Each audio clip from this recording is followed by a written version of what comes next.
Good evening, everyone.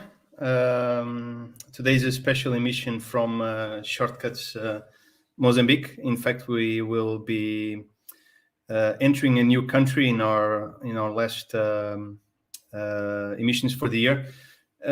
Today, we have the pleasure to enter, in fact, Tanzania from the view of a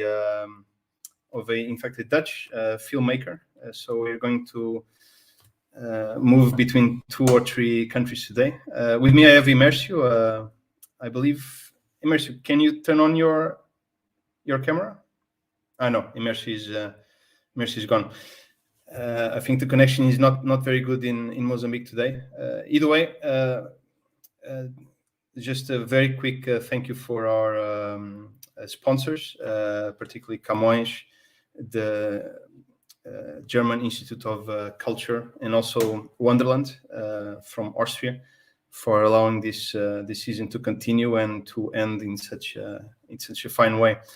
I think we can already introduce our guest today. He's in fact a connection from Shortcutz Amsterdam. He won, I believe, Best Documentary 1 or 2 years ago, if I'm not mistaken. And we're very happy to have him here. And I think it's the first time we have someone from the chapter of Amsterdam. So let us welcome Almicheal into our chat. Hello. Hi, Almicheal. How are you? Which city are you now? By curiosity. I'm in Eindhoven right now. Okay, very good. Yeah. So you're facing the same bad weather as in Rotterdam. Yes, it's bad out there. Yeah. No, thank you again for coming today. Thank you for having me. I saw the ceremony where you won the award. Was it 2 years ago? I think it was 2 years ago. Yeah, I think it was 2 years, 2019, if I'm correct. Yeah. And I think we were all struck by your shortcut, and at the moment we thought it was quite also important to at least show it in Mozambique, because we know that it's very relatable to Mozambique. And throughout these years, in fact, after seeing your shortcut, we became more aware of this situation. Yeah, but maybe we can start a bit on how you, let us say, this was. We'll talk about the shortcut later, yeah. But yeah. I was thinking of how did you, in fact, come to cinema? And usually people come from one area or another. Just want to know what brought you to this movie. In fact, it was your first one, so maybe we can talk a bit. Yes. What happened before?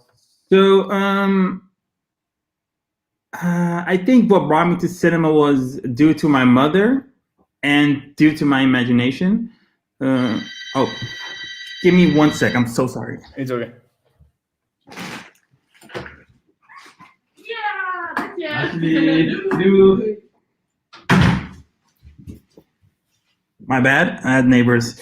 So yeah, due to my mother and due to my imagination, back in the day, my mother would like sneak me and her into cinemas. Like we would go to one. We'll pay for one movie. And afterwards, my mother would like program it that we could go to another one. So when the movie was done, we'd sneak to another movie and watch it there, and it'd keep on continuing the whole day.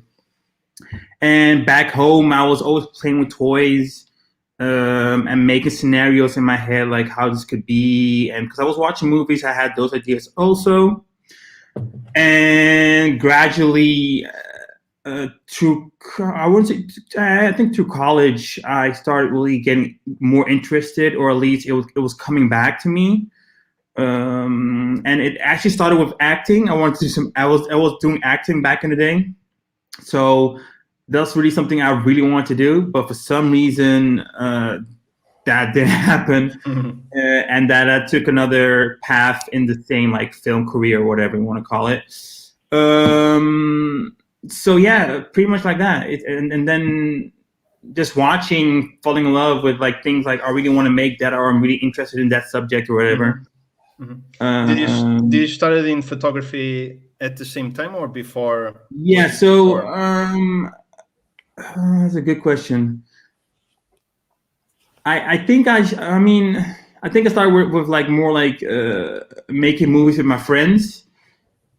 That kind of died out because I was growing up, so my interest kind of shifted away from that.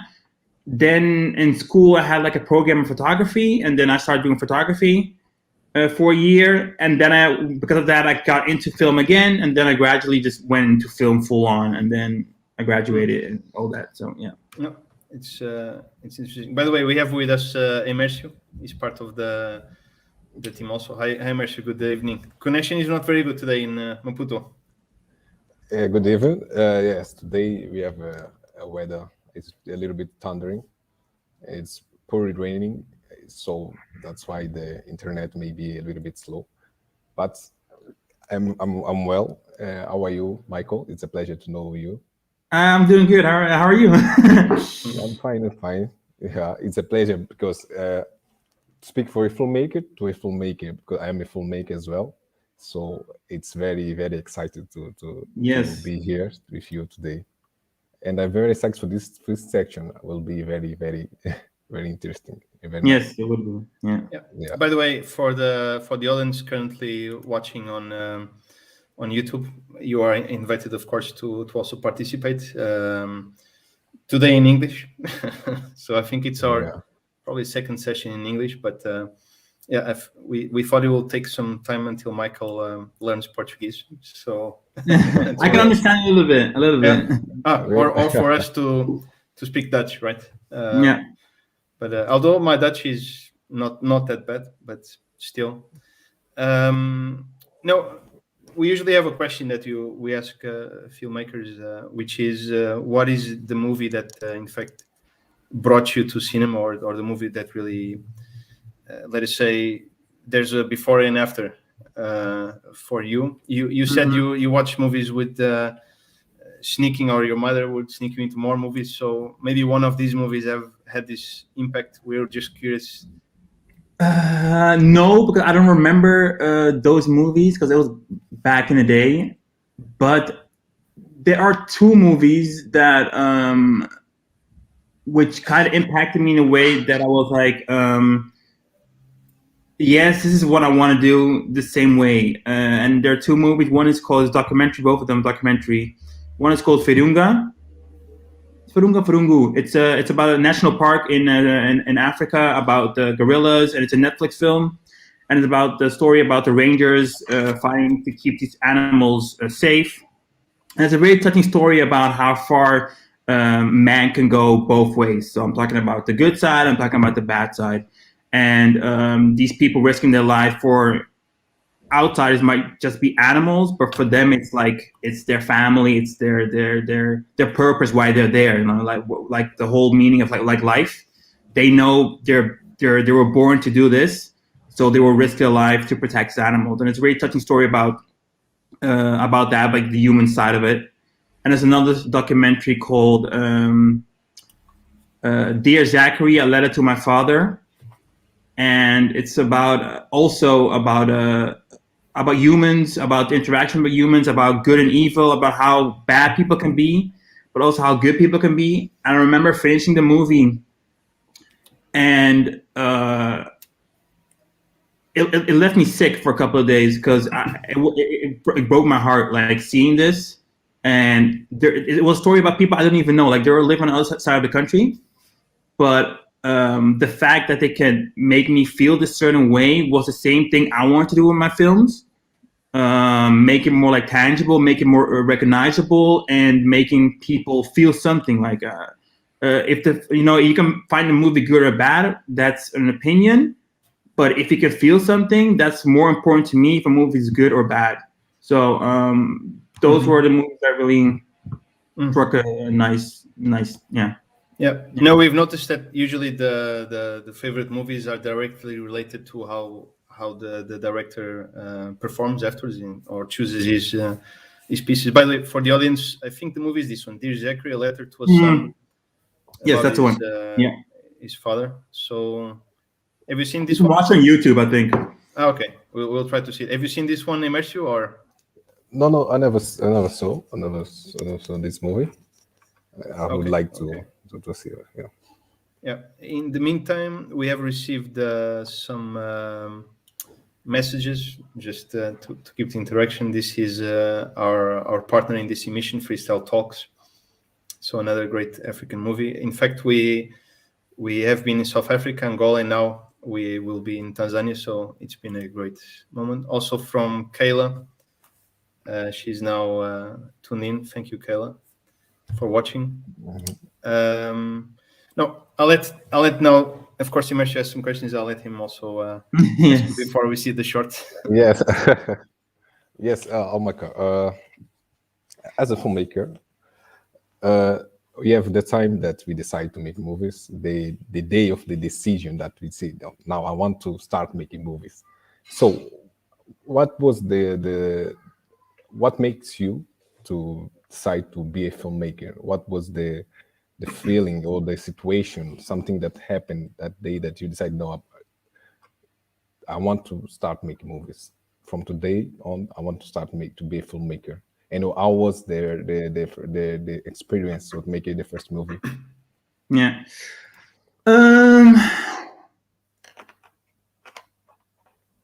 I think the urge always been with me, but because of that, making movies is a way for me to communicate, to talk. So in that sense, it was always there. Making the movie, like actually making it, was me trying to communicate that I want to make movies. So it's it's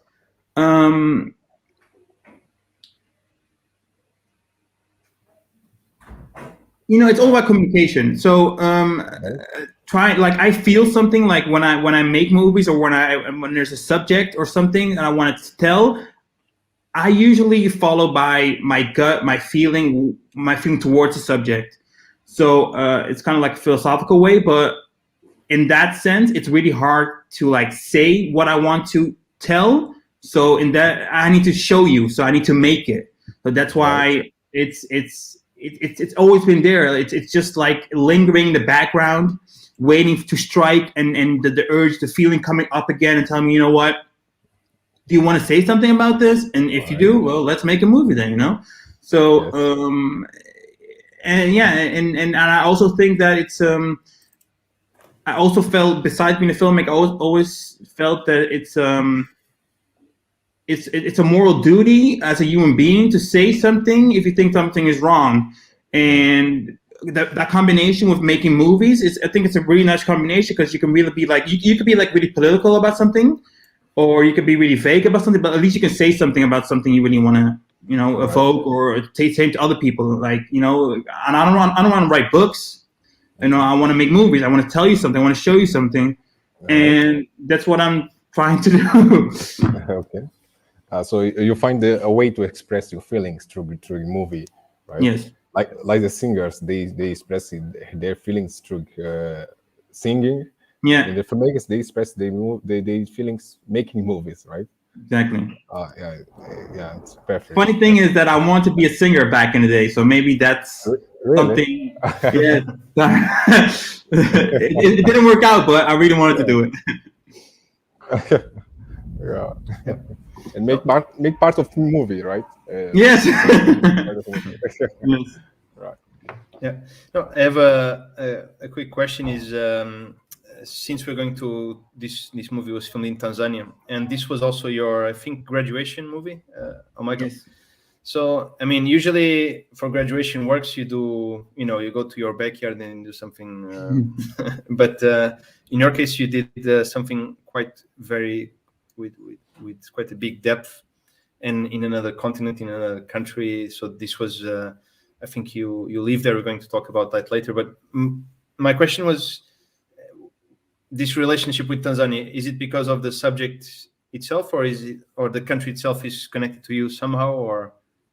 Not that I know of, but I think it's more through coincidence. Getting into these shelters was very, very, very hard, and it was also one of the reasons that I almost didn't make the movie. But for some reason, call it luck, call it I don't know. But the person that got me into the shelter, he was here in Netherlands for a couple of days, and I reached out to his organization. And then that he got me in Tanzania. For all I could say, it would have been a place in South Africa or a place in Congo. I don't know where, but it would have brought me somewhere. I wanted to go to Africa. And the teachers told me to make a movie about people with albinism in Netherlands, which I was really against, because that's not going to the source of the problem. That's just like making a very nice portrait of somebody living here and having a good life. But I really want to go to the root of the problem, the mystique of Africa in general, the lawlessness of Africa, and just the culture. It's very interesting culture also, especially for me, who was, you would say that because I'm Black, I would have more correlation to Africa in a sense. But that's not really the case. I think I'm pretty much European. So bringing that Black European eyes to Africa is also a very interesting thing that I like to explore, to see how I look into my eyes, how I see these things that, you know, for some reason, some other Black people would be normal or whatever. So yeah. Okay, so it was also your first time in Africa, it was Tanzania in general. It was the first time in Africa. Wow. So it was a big deal for me. So it was, you know, I was like, you know, let's go. I want to go big. Yeah. No, then I suggest we revisit this trip. I will pass the short to the audience, and then we will continue the conversation later on. Great.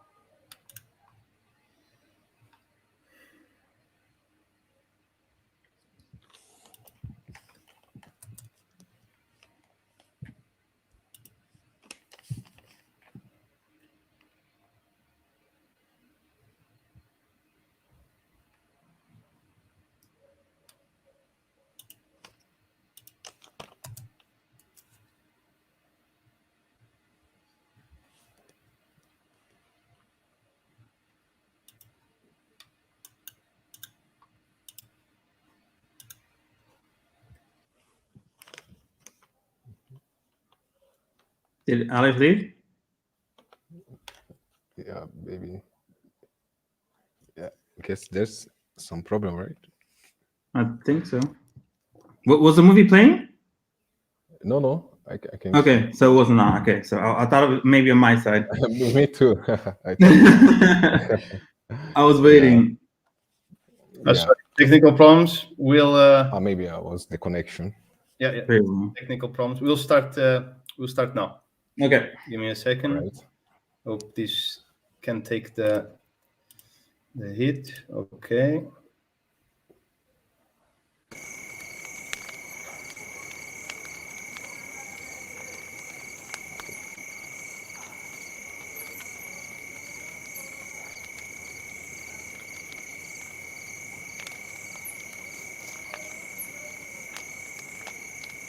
Ana jikasababisha unena na batari bane bakabiza bakari alabo babiza bakari boyo ni dimaruru nuyo yaruru ishure nkona no anja wo gufunzwa batakiraga benekere batari bane masamva kane batakiraga kuri bekiriye nananja kudirira uri kurangwa no mama woni.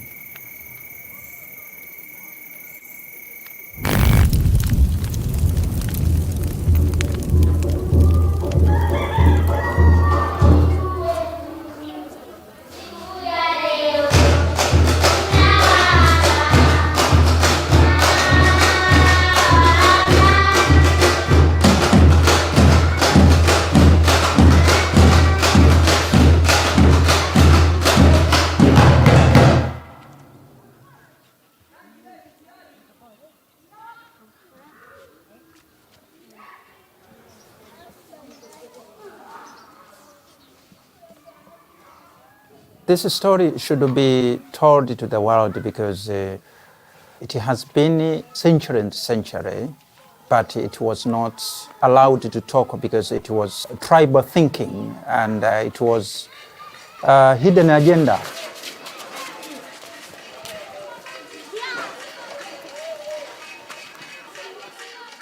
When the situation of people with albinism or the suffering started, children with albinism were taken from the community and sent to the shelters because of protection.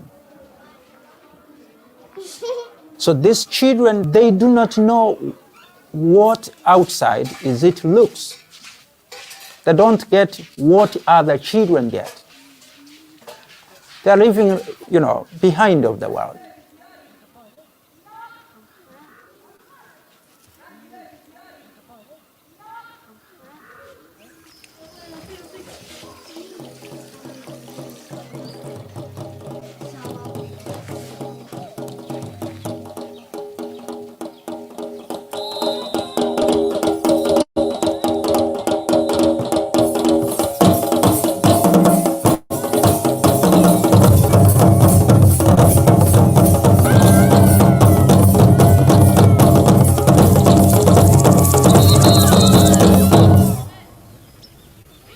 Ukanga na kubande mpina nanja kulangwa lulu nu mama kibyala mai ulangwa ukatubu kabejo agi kiki mpaka nuteba nandya mirimo lulu mama ukaya ucha kwanja kubeja shita chaba nukubiza fumu nulangwa nane nulekerwa nu alisata nulumakuru nulumtanuruki alafu umuntu alichola mirimo mfano alichola nurubu diwani nurubu mwenyekiti wa kijiji bizawaeleze shita shakwe tobeja tofanikisha noja hamirimo.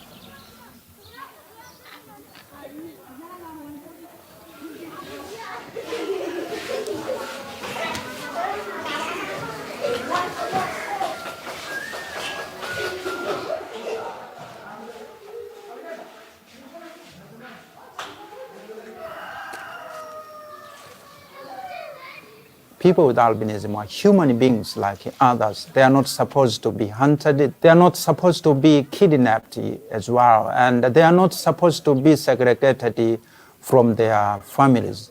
They are supposed to live in the community like the way how other people.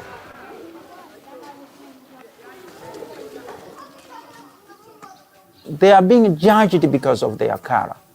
As you know how children they are. They cannot fight. They are not able even to confront themselves. So many children with albinism in Africa, they were killed.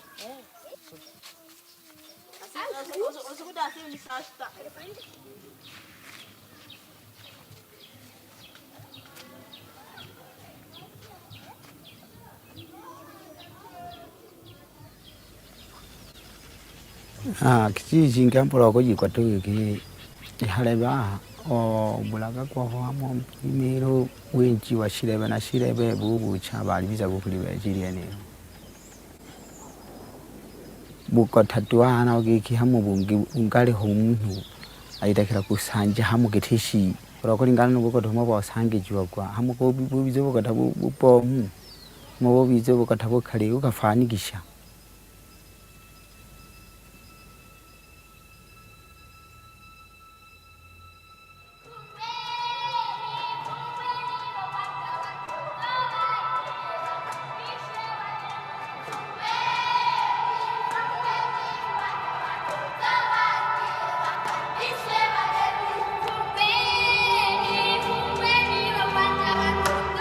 They want to go home, but no one who is ready to open the gate.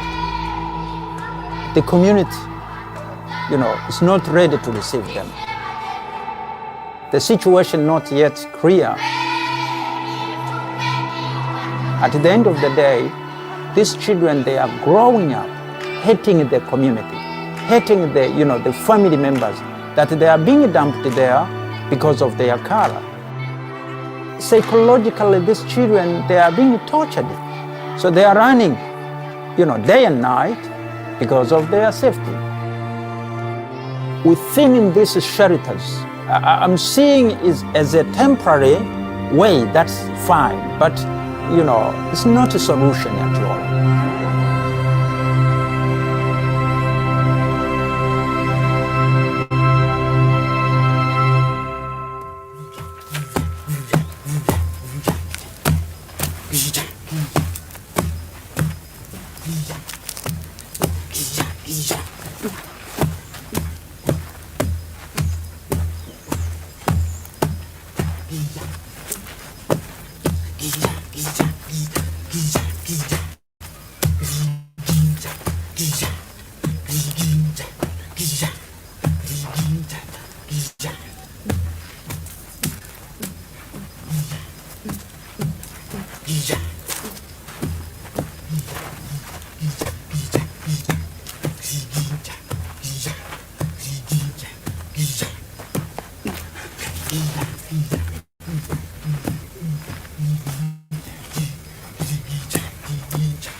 Welcome back, Almicheal Fraay. Yes. It's a very powerful short. Yeah. If this is your graduation documentary, your next movies are quite. Are very, very promising. I hope so. in terms of themes and thank you for letting us show the movie here. Thank you. I'll pass now to Amsterdam while I'll quickly watch our chat on YouTube. Yes, I'm very touched with this movie. It's very, very deep. Congratulations, Almicheal. Thank you. Very, very touched. Watching the movie, a question came up. What was when you visited Tanzania? What was the main proposal? The proposal was to make this movie, or the design, the wish came up when you were in Tanzania? So the funny thing is that the idea that I had going to Tanzania was different than the movie that I made, and that was because we were not supposed to be there. We did not ask the permission from the film board of Tanzania to film there because we knew it was going to be a problem. They would not allow us to film there because it's a very sensitive subject in general. And problems arose when the second time we finished filming, the police found out that we were there. So we had to flee the country. And then I didn't have the film that I had in mind. So I was kind of bummed out. The school found out. The school was very against me going back, and they were very mad at me. But because we had a fundraiser where I had the money and not the producer, because the producer came along afterwards, I said, you know what, screw it. I'm going to take the money and I'm going to go back again and see if I can record some more and make something out of it. When I got there, I could not film anymore there because they were afraid that they would get in trouble. So I didn't want them to get in trouble. so I had to do something else. And for some reason, when I was there was a ceremonial. It was, what's it called again? It was like a ceremonial opening of the what's it called?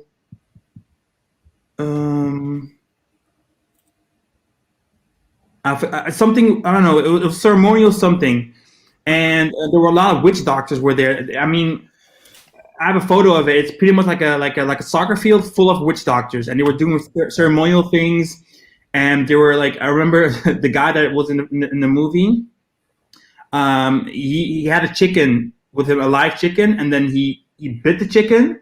The chicken was bleeding, it was still alive, and then he gave it to somebody else, and they put some powder in it, and then they were shaking it around, and it was wild. Yeah. And I was like, okay, I need this guy. So he was in the car next to me with the chicken still, and I was like, let me record this guy. Maybe he has something to say, and maybe he can give more depth to the whole situation, because I couldn't talk to the children anymore. It was really hard to find other people to talk about it, and this guy was pretty much willing to talk to me about something. And the only thing I'm really bummed out is that I learned a lot, but the main problem was that I knew that he was not telling the truth, and it makes sense because I was recording him. But at least I got a different side of the whole story, and just to give it more, because it was supposed to be like a fly on the wall documentary where I was only going to film the children, no questions asked, just let them doing their daily things and repeating the cycle. But that didn't work out, so we had to make something different. So that's how it all turned out. Oh, yes. Yeah. Yeah. In the meantime, some comments about the short. Noah, hi Noah, said very powerful film. Thank you, Noah. Thanks for sharing. In fact, Noah is a Mozambican living in the Netherlands, which is okay. We're doing Iran Men's also our regular viewer. Thanks, gives the congratulations. Very quickly, because we have several, but Dilson, one of the directors we have interviewed, also fascinating documentary. Thank you, Dilson. We also think, and a very quick show of Shortcutz Amsterdam for this feature. Thank you also for sharing, Alex and João. We have some questions. One of the first questions is, why albinism in the first place, from one of our partners? And in the meantime, you also learned about Tanzania, right? Because I think it was the first time you were there. Yes. Also, what did you brought from this trip? Yeah. Yes. So it all started with I think it was in my third year of school.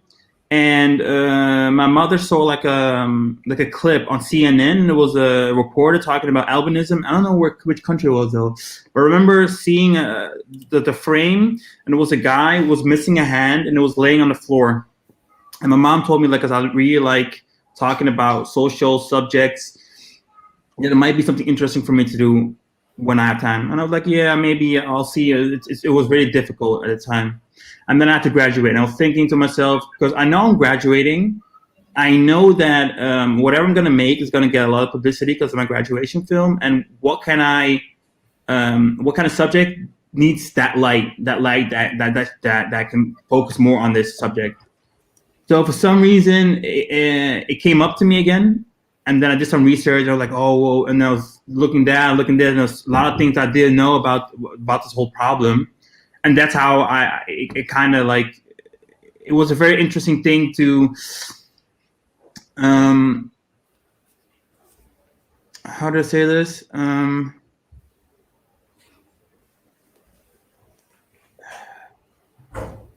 It's very frustrating to know that when you were born, if somebody doesn't like the way you were born, then you're pretty much screwed. And it's really unfair, because like that's how you were born. That's how things are. You can't change that. Exactly. And it really struck a nerve with me, because it was something also to do with skin color, being black, being white, or whatever. it's just how you're born, and you have to deal with it. And if people don't like you, well, that's that you're kind of screwed. But for them, it was kind of double because a lot of people coming from Africa, they had the problem in Europe, but these people are having the same problem, but they're in their own country where they're supposed to feel safe, or like these people really already like they know how racism works. So it's really strange to see them doing it to their own people in that kind of way. And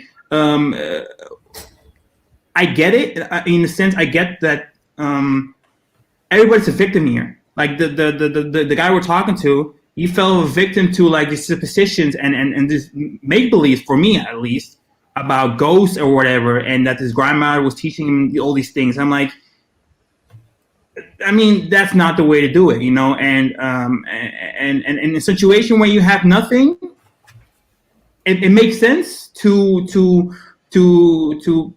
be radical and to make decisions that maybe they're not correct. But at the end of the day, you have to you have children or whatever. You have to make money. You have to buy food. You have to have a housing, all those things. So you can go really deep with it, and I was really curious to see how that would affect me personally, because the movie wasn't really just about making the movie by itself, but it was also trying to see how would it affect me, how would it change me, and how would I use what it affected me to make, maybe teach me how to make movies in a certain way, or to look things a certain way, and to bring more nuance in the subjects that I want to discuss, because it's not black and white. I like to be in that gray area, So yeah, that's what got me subject of the albinism. And Tanzania was a lovely country. I made a lot of good friends there. I still have contact with them, with the people at my hotel.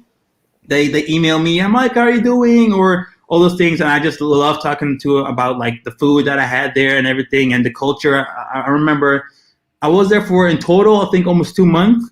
And I learned like a lot of like languages, even from the children. They were teaching me like how to write or how to like spell words, and I was teaching them how to like talk in English and everything. So even though it was like really hard, I tried to see the brighter things there, and the way, especially the Western light towards Africa, is usually negative.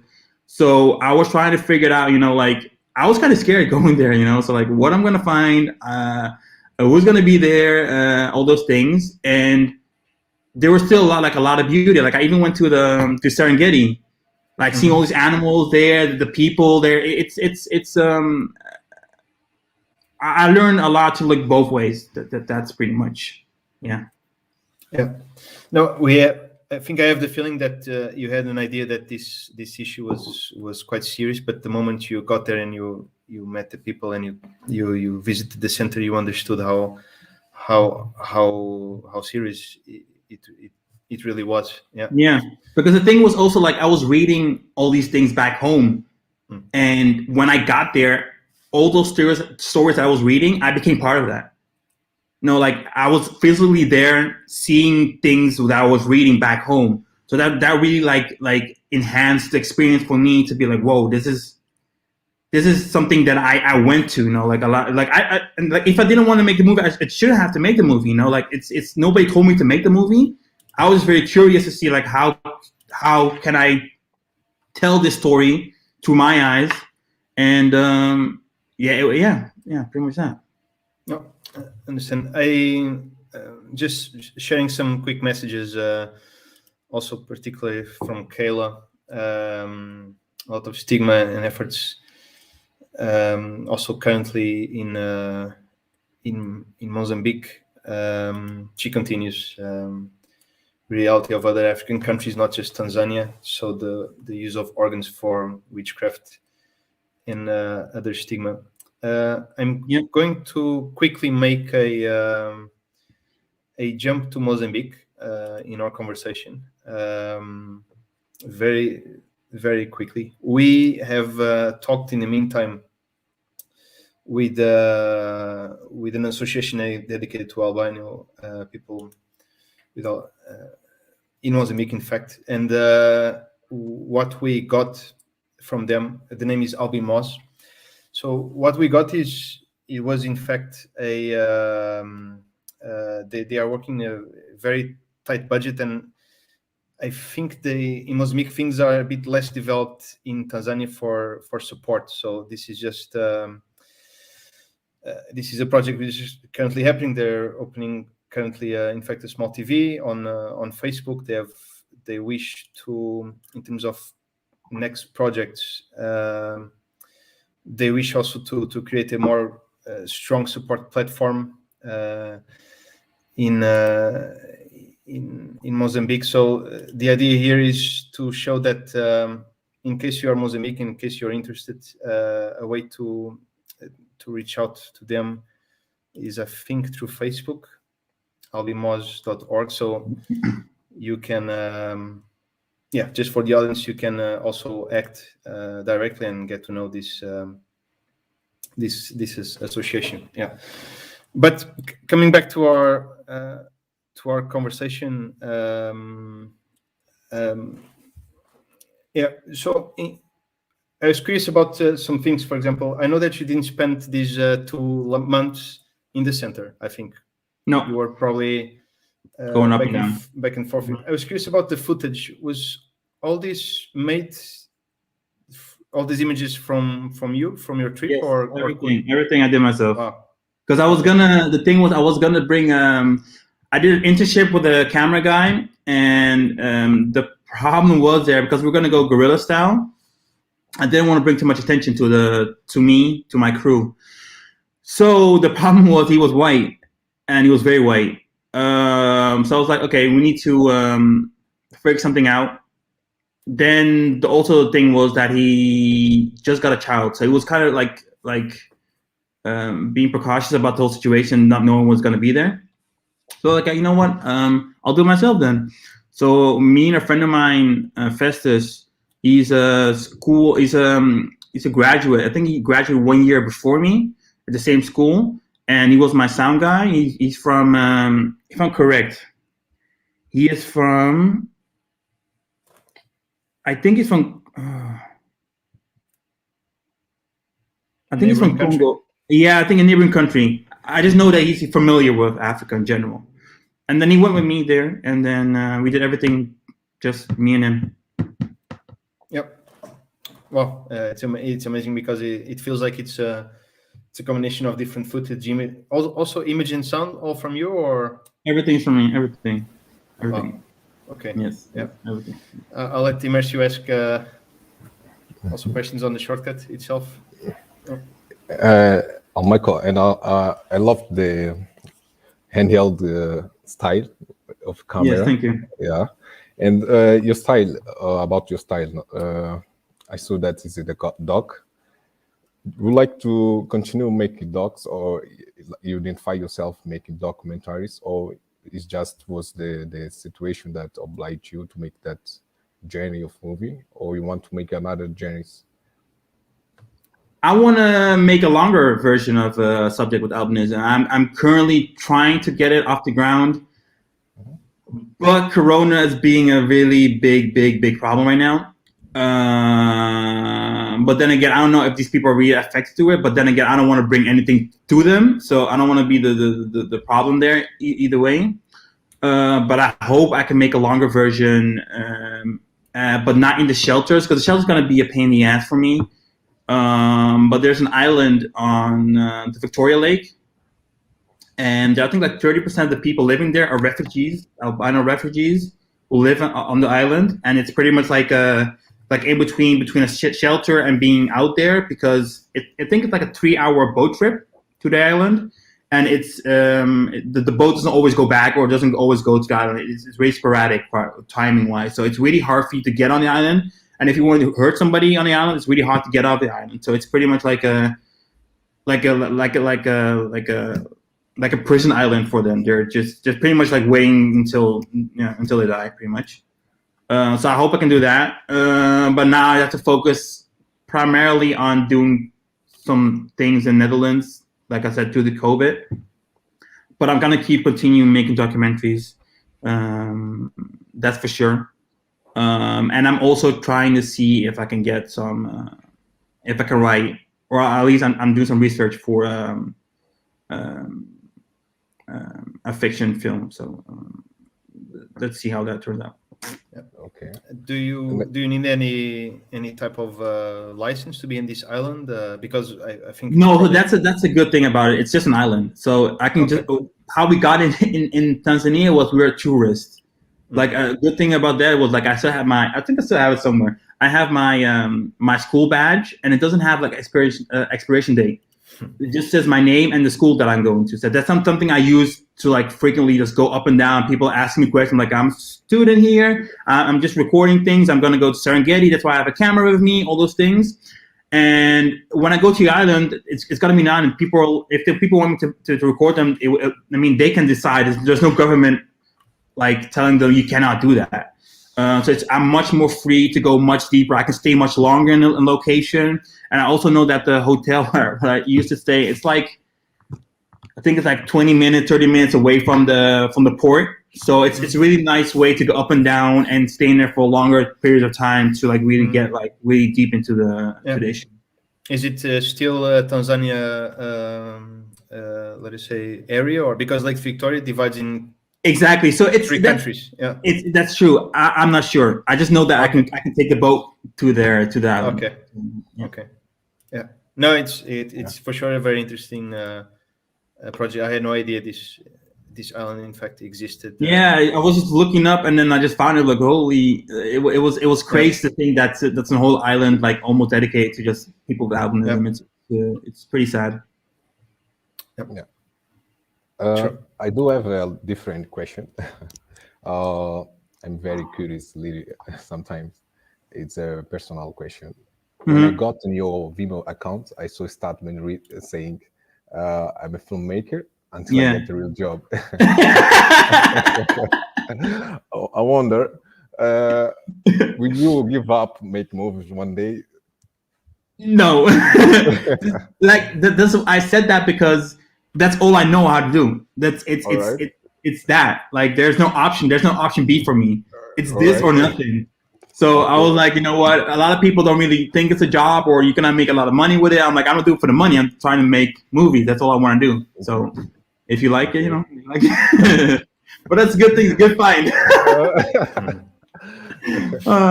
That's an old one. I think I put that one back. I think during college, I was just messing around. I was like, let's see how it turns out. So it got my attention. So what? Yes. Yeah, it's a good one. Yeah. In the meantime, Kayla has one question. We already talked about this, but in terms of what changed after this documentary? So the main changes after finishing. So not just this question, but there's also another question, which is, I know this movie has been, in several festivals. It has gained a lot of, just in terms of importance, this movie for you. What are the main takes that you take after doing it and after like touring it? What has changed or what has not changed from your initial? I know it's a long question, but a lot has changed. I mean, a lot has changed, but a lot did not change at the same time because of COVID. I remember I got pushed through. There was a program with ITFA and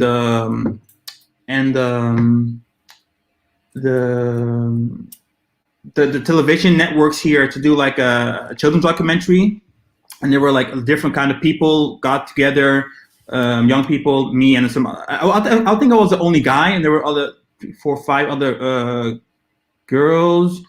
We're also gonna make like a documentary around children, and that was because of the movie, because they were very interesting in the way I was filming, and maybe I can do something else. But because of COVID, it didn't work out.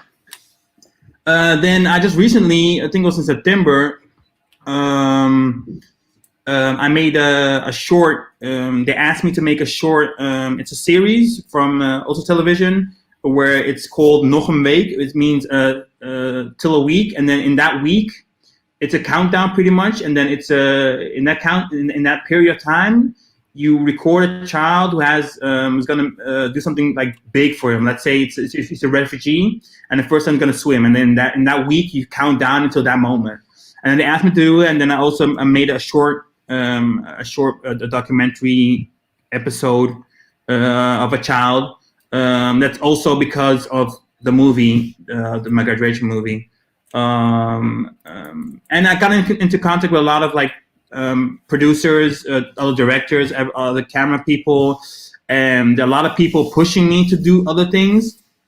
But the problem right now is I'm very busy with my photography work. So I need to tone down the photography and push up the filmmaking, because it's kind of getting in the way right now. So yeah, I just need to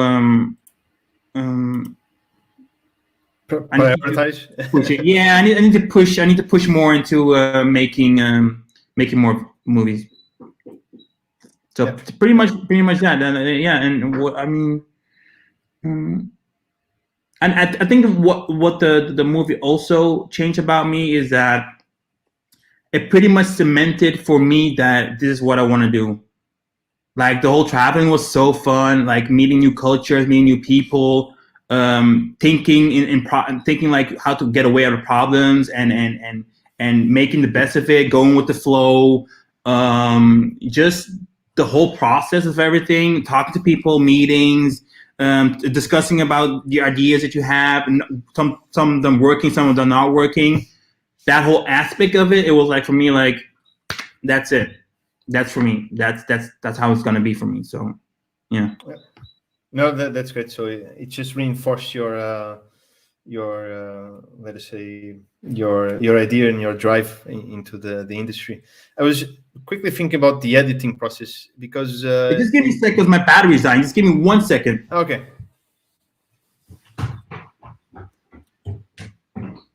Yeah. In the meantime, for our viewers, I know the majority are in fact in Portuguese, but you can visit Almicheal's website. He'll talk a bit about it later, but you can visit his mainly his photographic work.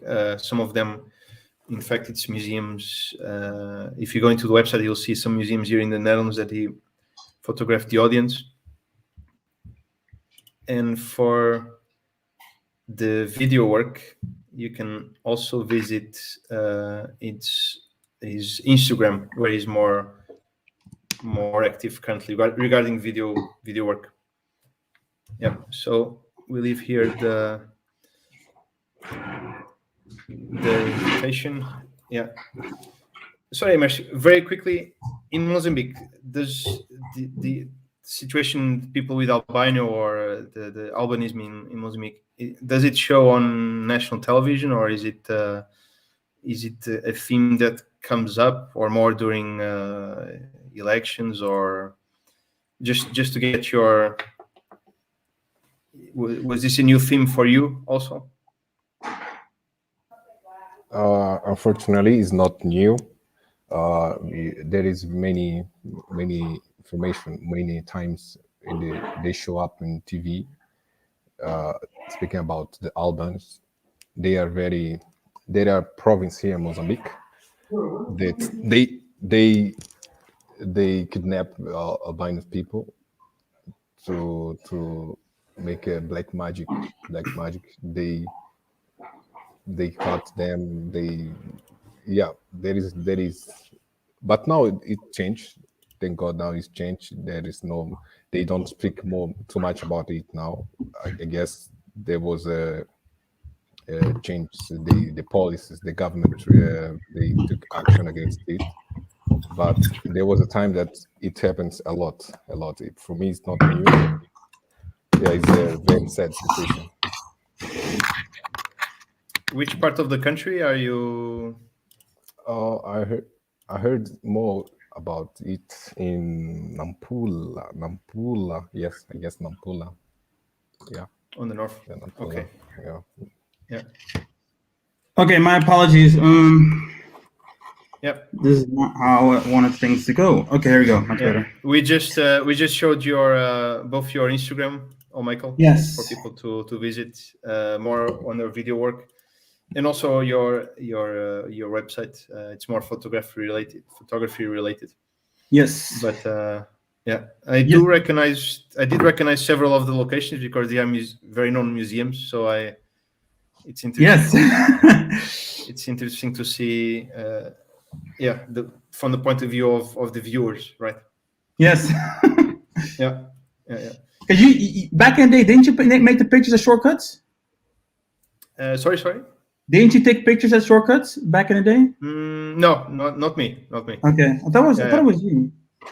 No. I'm more on the sponsoring team in Shortcutz Amsterdam. Yeah. Gotcha. Well, we have some more minutes to finalize the show. I think we can maybe. I have some notes here, but maybe one last burning question, Emercio, for Almicheal while we still have him. I don't have any questions now. I'm just waiting for Almicheal to visit Mozambique and we make some. Yes, I hope so. I want to go back. I want to go. So yeah. Yeah, will be easy. I will show you many places. Culture. Now it is easy because that was the main problem also with the subject, that I didn't know people in Africa. So when I got to know people, it was much easier because people could show you where to go, and now it's like, the door's open, so let's go. And it's from Tanzania. It's just the country. It's just the neighboring country, right? So, exactly. So it's really close. Very close.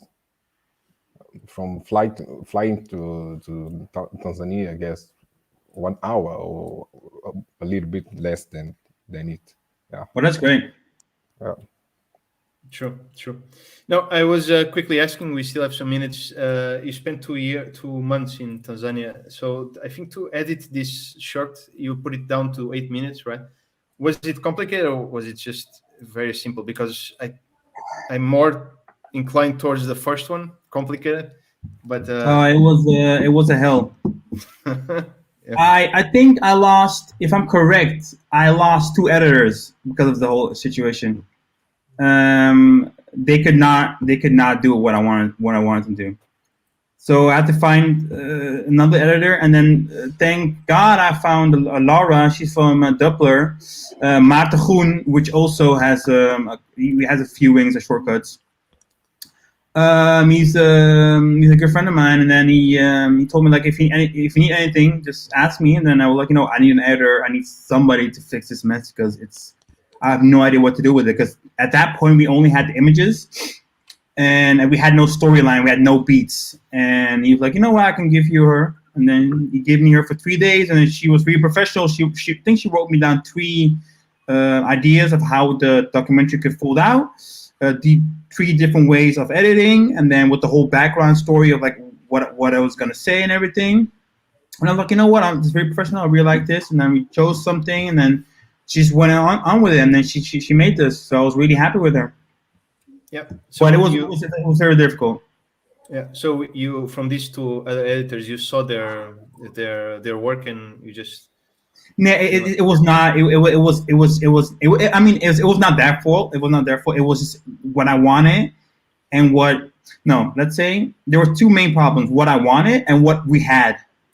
And for some reason, Laura combined both of them, and the other editors was only pretty much what was there. And I wanted to make something more of it, and then she made that. So she made it like really my movie. So yeah. Yeah. No, it's a very smooth documentary as it flows. Also, the storyline, the interview to the witch doctor, right? It's just a small comment on. I saw the Van Persie shirt. I think that was a bit of referencing a bit to the Netherlands. Just a very, very quick. Van Persie. Yeah. I saw it on the documentary, so I thought it was maybe a quick touch to the fact that you're coming from the Netherlands, or yes, it was everybody has a reaction when they see that, and because it's such a it's in Netherlands we call it ver van je bed show. So it's pretty much like it's a story, but it's like it's so far away from you that you cannot resonate with it. So I want to bring something from Netherlands to that story, only if it was a fraction, to make a little bit more like relatable. I mean, like the to show like even though the world is big, it's at the same time it's very small. Like for me, it was a surprise seeing that for Bessie shirt getting there. Like we're talking about like this big ass player in the Netherlands and all around the world. And every time there were screenings, a lot of people like were laughing when they saw that, or they made a reaction like, "Hey, And it's really something like maybe I can grab them and push them a little bit more deeper into the story to me, like, you know what? Even though it's shit happening in Africa, it's I think it's more like a global thing. Like we all can do something about it, and every small impact has maybe a big outcome. So that's why I wanted to put it inside there. No, for sure. Yeah, I think Immersive knows Van Persie is a big player here, or was a big player, or is. No, was. He still is. He still is. Okay. Yeah, I think he is a big player here in the Netherlands. So he was. Yeah, I was not expecting to see a shirt, but yeah, and even when I was recording, I was like, wait a minute. True. No, we are a bit out of time at the moment. I think we've got several requests to. We're going to talk with Michael later, but maybe we can find some Portuguese subtitles for this short and to pass on to other locations in the country in Mozambique. But we can talk about that later. Yes. Yeah. No, it was a wonderful show. I think we learned a lot of things, not just from Tanzanian albinism, but also from filmmaking. Thank you, Michael, for coming in, saving the time for us. Yeah. Any last words, Immersive? I mean, thank you for having me, and I hope till next time. Yeah, we'll do more soon than you expect. I hope. And maybe you'll pay a visit to Mozambique also. Yes. Another project. Okay, I will see you next time, everyone. Also to the audience. I think next movie will be in, if I'm not mistaken, Portugal. It's a Portuguese movie, but we'll confirm that through Facebook. Thank you again, and I'll see you on the next broadcast of Moz Monday Movies. Cheers. Thank you. Bye. Thank you. Bye.